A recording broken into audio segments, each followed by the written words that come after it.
One of the things I want to make sure we don't do in Hyperlight Drifter, and something that it's easy to do, is to just rush through without giving a proper consideration to the areas we're in. Hyperlight Drifter is obviously a beautiful game, but more than that, a lot of effort was put into making sure each of the areas tells a discrete story, which nevertheless ties into the overall narrative. Unfortunately, all of your attention while you're playing through is pretty much devoted to making sure you're not murdered by the hordes of enemies the area so quickly it's easy to miss a lot. So a little feature I'm going to do once we're done with the main thrust of each area is to do sort of a breezy tour through it and see what we can tell about the history and purpose of that area. Alright, let's get to it with the eastern area. Real-world influences is obviously a bit tricky for this section on account of there aren't many temples built inside of giant waterfalls, as awesome as that would be. The closest I could come were some temples that are located in Southeast Asia. Those fit the bill for the general mood of this area, being built around and incorporating flowing water and inside of these lush, jungly environments. So before we pass into the water temple itself, we go through this marginal area. It's not clear if this is meant to be part of the central city which was destroyed, or if it was part of the water temple, or maybe where people lived or something like that. It's clearly a ruined city with these modern buildings, and very different architecturally than the temple to the east. Additionally, instead of the placid water and plant growth we find over there, there's just these red pits full of bones, and there's piles of bones everywhere. There was some kind of awful catastrophe that happened here, presumably a long time ago, which no one has bothered to clean up. The buildings are in bad shape and fairly overgrown, and one thing interesting is, to get to the water temple itself, we pass through what looks like the remnants of an old gate. There's clearly this big wall on both sides, designed to keep people out of one side or another, and it looks like there were either some guardians in the form of those old robots that are now overgrown, or there used to be a big gate there that was opened. We can see some mechanical remnants lying around, and all of that before we get to the temple itself. As soon as we pass through the gate, of course, we're greeted by the very edge of the waters, and we pass into the temple further. The water temple proper can be thought of as consisting of several layers. There's a top layer and then several underground underwater layers, which are all indoors. The interesting thing about the top layer is, while it looks fairly lush, to my eye, none of the vegetation that we see looks particularly planned or planted. Instead, everywhere that we see trees, lily pads, algae growing, it seems to be intruding on the temple complex in general, and the picture we get is one of a temple which has been left to neglect, fertile soil for the local vegetation, but one which is being overtaken. There are a few major visual centerpieces for the level, and as usual, these come in the form of these giant wrecked titans. Now, it seems clear to me that these were created by somebody who didn't live in the water temple itself, for the plain reason that they're just too big to have been constructed there or to have been of any real use there. I suppose they could have been constructed and used only for defense or in a war against the central city or something like that, but all we see of them is their ruined husks. There's one on the very outside of the temple, which is just a sword and a hand, an upraised hand, and we can see a complete one a little farther in. Interestingly, there are also robots of more human size, one by the temple gate as I mentioned, and we see ruined parts of them in other parts of the complex.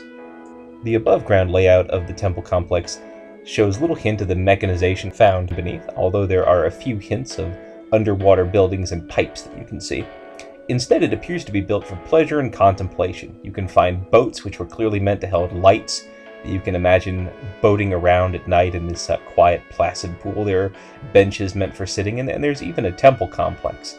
I think we can say for sure that this area was built for, or possibly by, the stoats, as they're reflected in a lot of the stained glass and the statues that we can find around. The tilework brings to mind Italian or Greek frescoes. Some of the statues have a more Babylonian look to them almost, and the stained glass windows, of course, look more European. All of it designed to give this placid, breezy atmosphere to the temple, which is really quite effective. You get the sense that you could really enjoy yourself here if you weren't trying to be murdered by all those amphibians and plants. One interesting feature that we can just barely get a glimpse of are the fires, which burn on the pillars, apparently need no tending, and sometimes actually burn on top of water. It's our first hint that something is going on here, which is a bit more magical or technical than we would first be led on just by the appearance of this big stone temple. There are two main temple complexes in the area. one near the teleporter, where the refugees are held, and one with the final boss in it. It's interesting to me that the amphibians don't really show much sign of wanting to take the central temple complex where the refugees are held.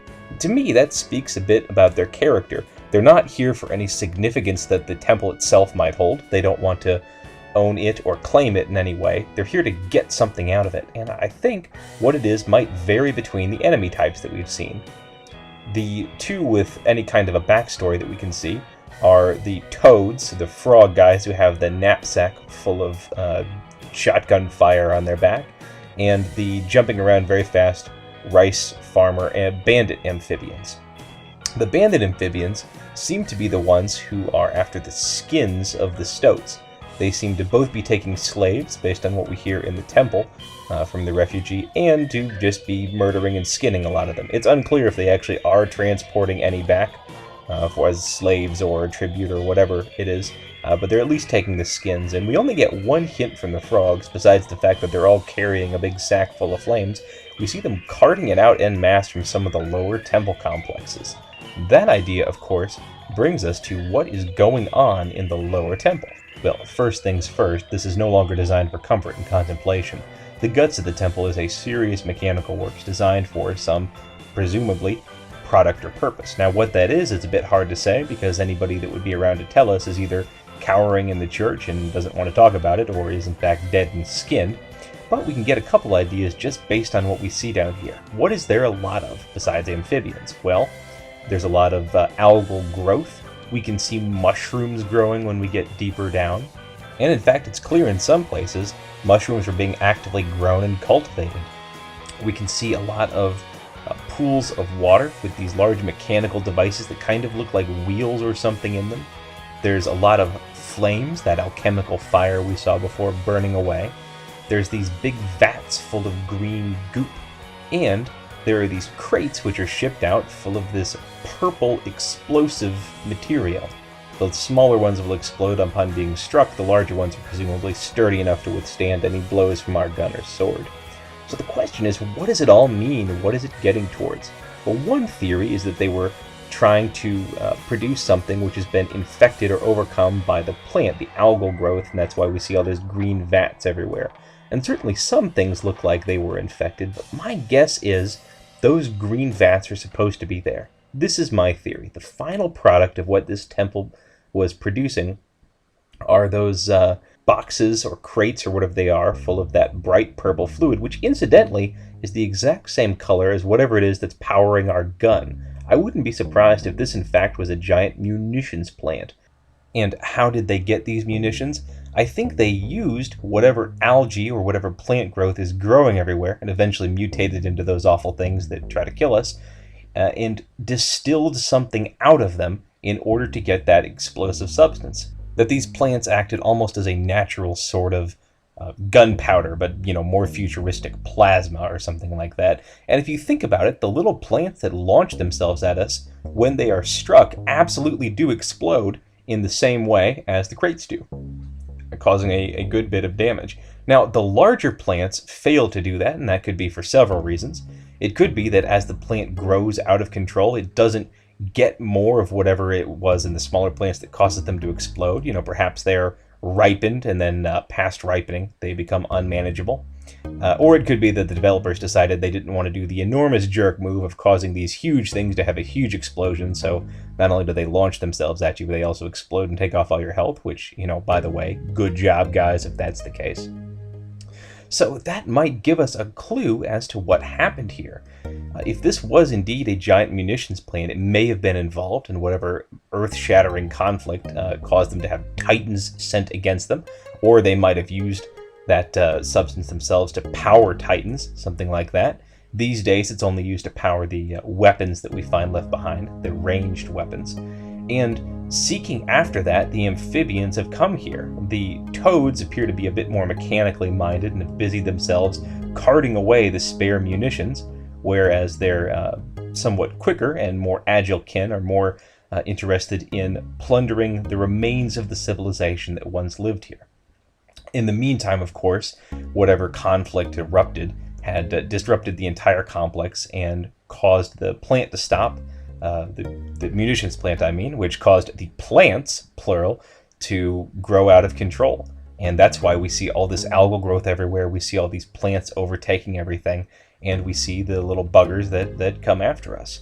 Now, so the question is, where did the amphibians come from and why? Were they just wandering hordes? In fact, there may have been something unique about the plant life and the water itself here. Again, notice that we saw fire, which apparently burns freely right on top of the water. So this could have been the perfect place to generate munitions.